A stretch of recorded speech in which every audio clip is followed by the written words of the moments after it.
குறைந்த விலை நிறைந்த தரம் தங்கள் தேவைகள் அனைத்தும் ஒரே இடத்தில் ஜெயச்சந்திரன் டெக்ஸ்டைல்ஸ். அந்த மலை எவ்வளோ ஒரு புனிதமான மலை, அது தாங்கி இருக்கணுமே, இந்த இடர்பாடுகள் வந்திருக்க கூடாதே அப்படின்னு நீங்க நினைக்கிறது புரியுது. அடியார்களுடைய உள்ளம் என்னைக்குமே சிறந்த உள்ளமா இருக்கு, மறுதளிக்க முடியாத உண்மை. ஆனா அடியார்கள் பாத்தீங்கன்னா மலையில ஏறவே மாட்டாங்க சில பேர். ஏங்க அப்படின்னு கேட்டா, ஈசனே மலையாக இருக்கக்கூடிய இடம் தான் இந்த திருவண்ணாமலை. பஞ்சபூதங்கள்ல ரொம்பயுமே தூய்மையாக இருக்கக்கூடியது நெருப்பு தான். நெருப்போடு எது சேர்ந்தாலும் அது சுத்தமாயிரும் அப்படிங்கிற ஒரு நம்பிக்கை நம்ம கிட்ட இருக்கு இல்லையா? அப்படிப்பட்ட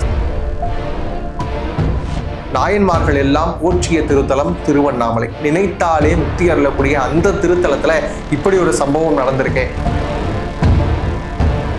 இந்த இடத்துல ரொம்ப யோசிச்சு பாருங்க, அந்த புனித தலத்திற்கு ஒரு தன்மை இருக்கு. அந்த தன்மையவே மாற்றி அமைக்கக்கூடிய என்ன ஆற்றலை நம்ம கொடுத்துக்கிட்டே இருக்கிறோம். அங்க போயிட்டு எல்லாம் நல்லா இருக்கணும் அப்படின்னு யோசிச்சா பரவாயில்ல.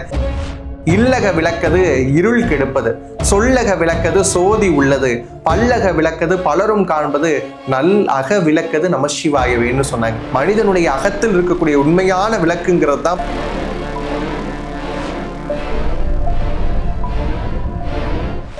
உலகெங்கும் இருக்கக்கூடிய வாவ் தமிழா நேயர்களுக்கு வணக்கம். திருவண்ணாமலை நினைத்தாலே முக்தி கொடுக்கக்கூடிய திருத்தலம் அப்படிங்கிற சிறப்பு கொண்டிருக்கக்கூடிய திருத்தலம் தான் திருவண்ணாமலை. இந்த திருவண்ணாமலை பற்றி பார்க்குறப்ப சிவபெருமான் மலையாகவே இருந்து அருள்பாலிக்கக்கூடிய திருத்தலம் அப்படிங்கிற சிறப்பு உடையது இந்த திருவண்ணாமலை தான். அதனால தான் சில அடியார்கள் என்ன பண்ணுவாங்கன்னா, எனக்கு தெரிந்த அடியார்கள் பார்த்தீங்கன்னா மலையில ஏறவே மாட்டாங்க சில பேர்.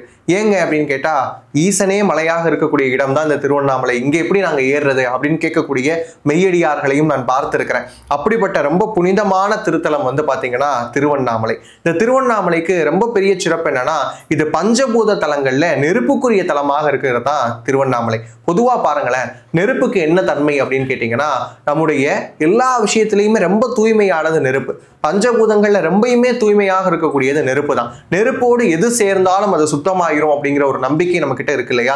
அப்படிப்பட்ட சிறப்பு வாய்ந்த திருத்தலம் தான் திருவண்ணாமலை. அயனுக்கும் திருமாலுக்கும் காட்சி கொடுத்த திருத்தலம். அதுவும் சிவபெருமான் எப்படி காட்சி கொடுக்கிறார் அப்படின்னா, அழலுருவாக காட்சி கொடுக்கிறார். நாவுக்கரச பெருமான் சொல்ற மாதிரி, ஓசை ஒளியலாம் ஆனாய் நீயே திருவையார் அகலாத செம்பொற்சோதின்னு சொல்லுவார் இல்லையா? அதே மாதிரி திருவண்ணாமலையில சோதி ரூபத்துல இறைவன் காட்சி அளிக்கக்கூடிய திருத்தலம்.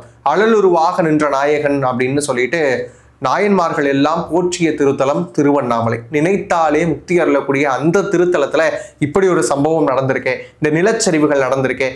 ஏன் நடக்குது? ஈசன் இருக்கக்கூடிய இடத்துக்கு இப்படி ஒரு இடர்பாடா அப்படின்னு நிறைய பேர் கேட்கலாம்.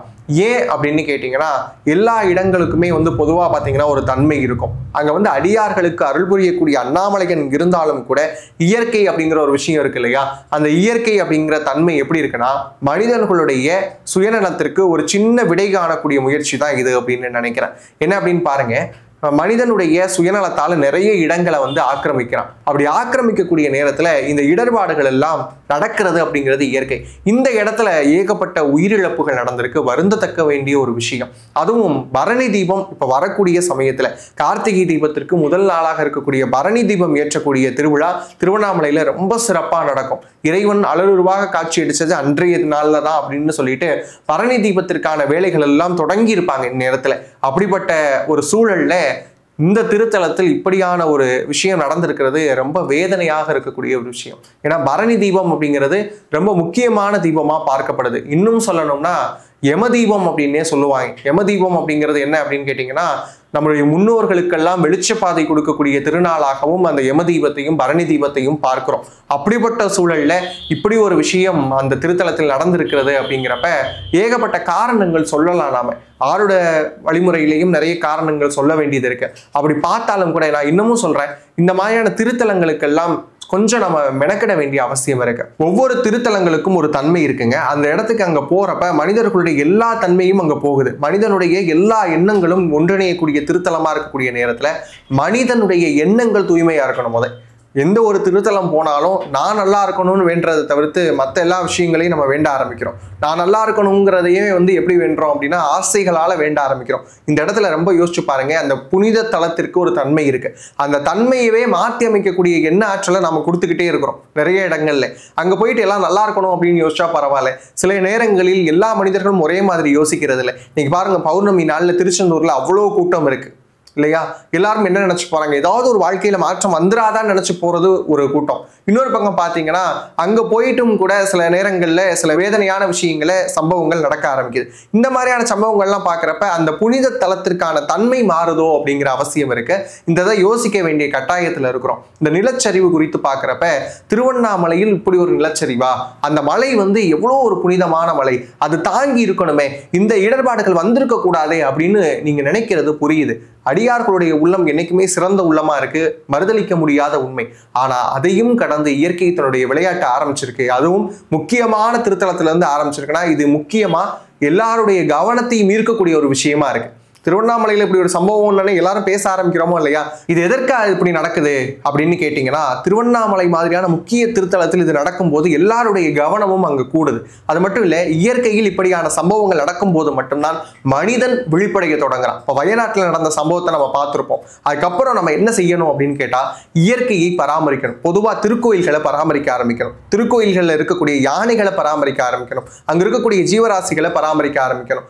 பொதுவா திருக்கோயில்களை சுற்றி இருக்கக்கூடிய இயற்கை எழிலமைப்பை மாற்ற இந்த மாதிரியான விஷயங்கள் நடக்குங்க. திருக்கோயில்னு இல்லை, நம்மை சுற்றி இருக்கக்கூடிய இயற்கை வளத்தை நாம சிதைக்க மனிதனுடைய வாழ்நாள் அப்படிங்கிறதும் மனித குலத்தினுடைய அழிவு அப்படிங்கிறதும் அங்கிருந்து தான் தொடங்குது. இயற்கையோடு மனிதன் வாழும் போது மட்டும்தான் மனித குலம் அப்படிங்கிறது அடுத்த கட்ட பரிணாமத்திற்கும் அடுத்த கட்ட வளர்ச்சிக்கும் போக முடியும். ஆனா மனிதன் அதை மறந்து தவறும் போது இது மாதிரியான சம்பவங்கள் நடக்க ஆரம்பிக்கும். இந்த திருவண்ணாமலையில் நடந்திருக்கக்கூடிய இந்த சம்பவம் அப்படிங்கிறது நமக்கான எச்சரிக்கை அப்படின்னே சொல்லலாம். அதுவும் நெருப்பு தலமாக இருக்கக்கூடிய திருவண்ணாமலையில் நீருடைய தாக்கம் அதிகமாகுது, அதனால நிலம் பாதிக்கப்படுது அப்படின்னு பாக்குறப்ப இங்க பஞ்சபூத தத்துவத்திற்குள்ளாக இருக்கக்கூடிய விரிசலை நீங்கள் உணர்ந்து கொள்ள வேண்டும். பஞ்சபூத தத்துவம் தான் மனிதனுடைய உடலும், அதே பஞ்சபூத தத்துவம் தான் பிரபஞ்சத்திற்குள்ளாகவும் இருக்கு. மனிதன் பஞ்சபூத தத்துவத்தை உணர்ந்து கொள்ள வேண்டிய அவசியம் அப்படிங்கிறதுக்கான ஒரு எச்சரிக்கை மணிதான் இந்த திருவண்ணாமலை சம்பவம். கார்த்திகை தீபம் என்பது வழி வழியாக முன்னோர்கள் நம்ம கொண்டாடி வந்த ஒரு திருவிழா. இதை இப்படியும் கூட யோசித்து பார்க்கலாம். அறுவடைக்கு தயாராக இருக்கக்கூடிய காலகட்டம் இல்லையா, தை மாசம் அறுவடைக்கு நெருங்கக்கூடிய காலகட்டத்தில் பூச்சிகளால் ஏற்படக்கூடிய தொல்லைகள் அதிகமாக இருக்கும் நெற்பயிர்களுக்கு. அதனால விளக்கேற்றி வழிபட்டார்கள். இன்னும் சொல்லணும்னா விளக்கு அப்படிங்கிறது அதில் இருக்கக்கூடிய விஷயத்தை பாருங்க, என்னைக்குமே நெருப்பு மேல் நோக்கியே இருக்கும். மனிதனுடைய சிந்தனைகள் என்னைக்கும் பிரபஞ்சத்தோடு பொருத்தக்கூடிய ஆற்றல மேல் நோக்கியே இருக்கணும் அப்படிங்கிறத உணர்த்தக்கூடிய குறியீடு தான் விளக்கு. அது மட்டும் இல்லாம அதில் இருக்கக்கூடிய விஷயத்தை பாருங்க, எண்ணெய், திரி, தீ, இது மூணு இருக்கு இல்லையா, இது எதற்கானது அப்படின்னு கேட்டா, மனிதன் ஒவ்வொரு நாளும் என்னை நான் திருத்திக் கொள்கிறேன், நேற்றிருந்த தவறுகள்ல இருந்து நான் இன்னைக்கு என்ன திருத்திக்கிறேன் அப்படிங்கிறதுக்கான ஒரு குறியீடு தான் விளக்கு.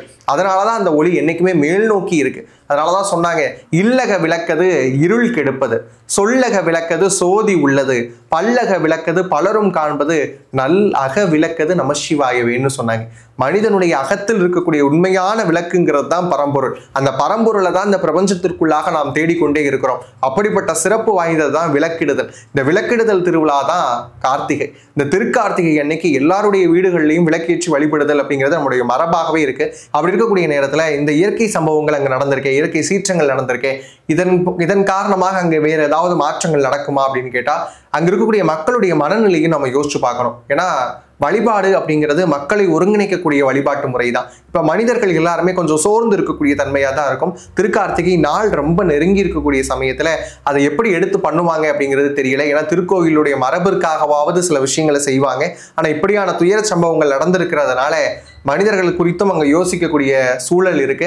ரொம்ப பெரிய அளவுக்கு மக்கள் கூட்டம் கூடாம, ஏன்னா திருக்கார்த்திகை அப்ப ஏகப்பட்ட மக்கள் இறைவனை அலுலுருவாக தரிசிக்கணும்னு சொல்லி போகக்கூடிய வழக்கம் இருக்கும். இன்னும் சொல்லணும்னா திருவண்ணாமலையில அன்னைக்கு தான் அர்த்தநாரீஸ்வர வடிவமா ஆணும் பெண்ணும் இணைந்த வடிவமா இறைவன் காட்சியளிக்கக்கூடிய நாள் அப்படிங்கிறதும் அன்னைக்கு தான். அதனால ஏகப்பட்ட மக்கள் அங்க கூடி இருக்கக்கூடிய வழக்கம் இருக்கும். ஆனா இப்ப இருக்கக்கூடிய சூழல் அங்க சரியில்லை. அப்படிங்கிற நேரத்துல மக்கள் வீட்டில இருந்தே இறைவனை வழிபட ஆரம்பிங்க. அதே மாதிரியான நேரத்தில் இந்த திருக்கார்த்திகை திருவிழா மக்களுடைய உணர்வுகளையும் புரிந்து கொண்டு இயற்கையுடைய சூழலையும் கருத்தில் கொண்டு அங்க இருக்கக்கூடிய வழிபாட்டு முறை அதற்கு தகுந்த மாற்றியமைக்கப்படும் அப்படின்ற நம்பிக்கை நமக்குள்ளாக இருக்கு.